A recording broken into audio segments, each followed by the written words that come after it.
quick questions to our dear witness. Your Honor,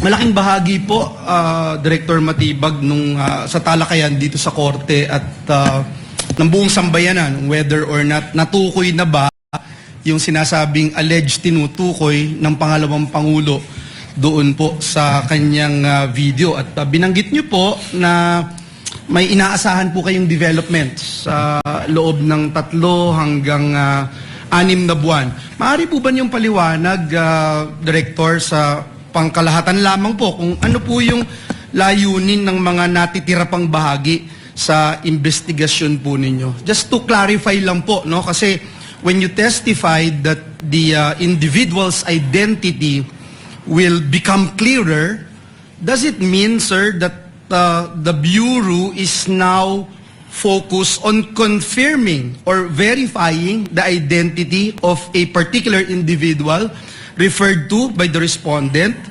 rather than determining whether such person exists in the first place? Kumbaga po, yung tanong lamang po dito, sinasagot po ay sino na yung kinontrata rather than hindi po yung meron nga bang kinontrata? Your Honor, dalawang bagay po para makarating po tayo dun sa kasagutan sa inyo pong katanungan. Una, sinabi ko nga po with certainty, meron kinontrata. Ano po yung basihan? Mismo ang Vice Presidente na publicly, it is an extrajudicial admission na tinanggap na niya at sinabi na niya na meron akong kinausap na mag-assassin o mamamatay tao para patayin ang presidente at siya ay pumayag. So that is an admission na meron po. Pangalawa, bakit po natin tinutukoy at tinahanap? Dito na po pumapasok yung kailangan natin siyang makuha, hindi upang sabihin na kami talaga ay nag-usap ni Vice Presidente. Kasi yun naman pong sinasabi ko nga, yung pag-uusap na may papatay at hindi naman nagawa, wala naman po tayong pinag-uusapan na krimen doon.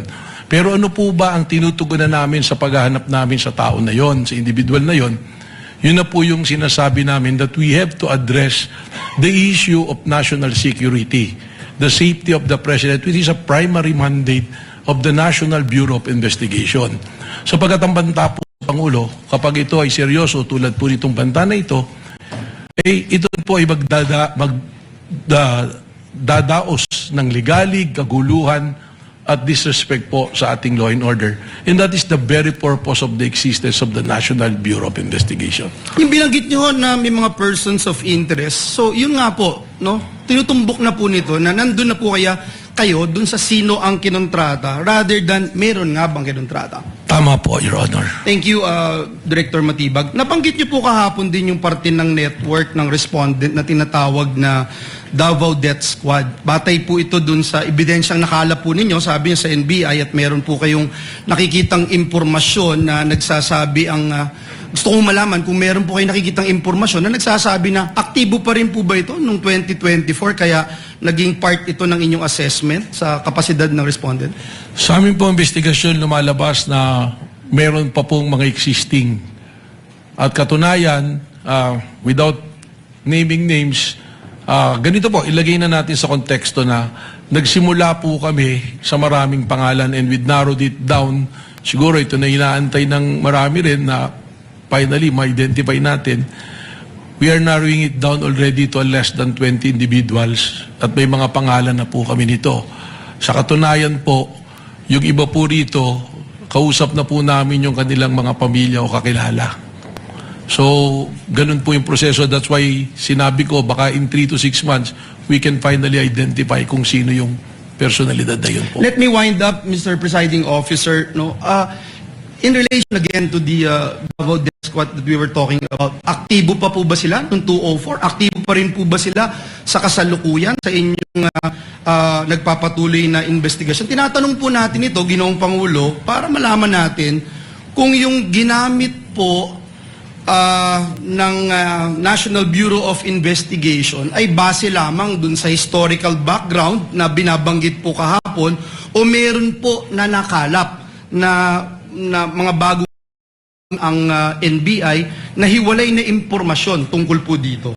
Well, again, kanina po, tinanong po ng kagalang-galang Senator Erwin Tulfo, we are not limiting it to the double death squad. Sabi ko nga po, meron pong mga aktibo pa sa serbisyo na men in uniforms at kasama rin po dito ang Vice President Sara Security Group po. So even those who are actively involved right now, men in uniform, is that what you're saying? That is something that I can say because general naman, it will not Kindly go to wind the up. identity. Yeah, that will be Meron all, po.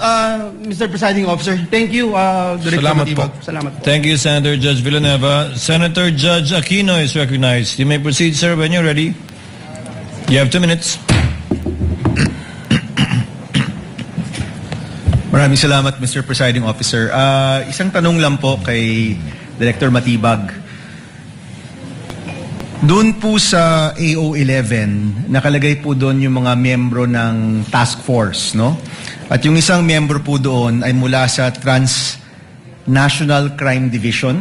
Opo. Nabanggit nyo po nung isang araw na nasa punto na po kayo sa inyong investigasyon na chine-check po ninyo kung hindi lang ito isang tao pero kumbaga grupo na po ito or may plot, may ploy, may nagkukuntsaba para dito po sa posibleng pagpatay kay President Marcos. So nagtataka lang po ako sa EO11 kasama yung Transnational Crime Division. So my question is, sa inyo pong investigasyon, meron bang transnational nature itong posibleng pagpatay sa presidente? Meron bang foreign intervention or mga players na hindi po Pilipino sa inyo pong investigasyon? Yan po ay isang sa purpose talaga kung bakit namin isinama para alamin kung sino po. Alam naman po natin, para patayin ng isang presidente, hindi po isa o dalawang tao lang nag-uusap dito. You need yung kakayahan mo, yung capacity doon po pumapasok. Kailangan ng pera, kailangan ng network, kailangan ng tao.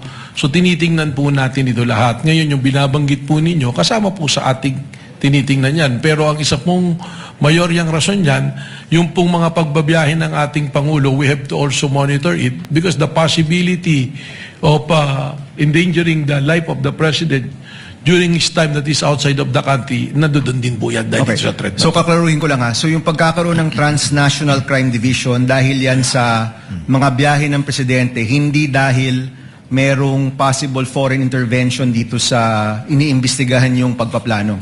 That is also an angle being considered but that's not the main reason po. Alright, salamat. Salamat po. Thank you, Senator Judge Aquino. Senator Judge Padilla is recognized. You may proceed, sir, when you're ready. You have 2 minutes. Maraming salamat po aming ginoong tagapamahalang hukom at sa atin pong ginoong Pangulo.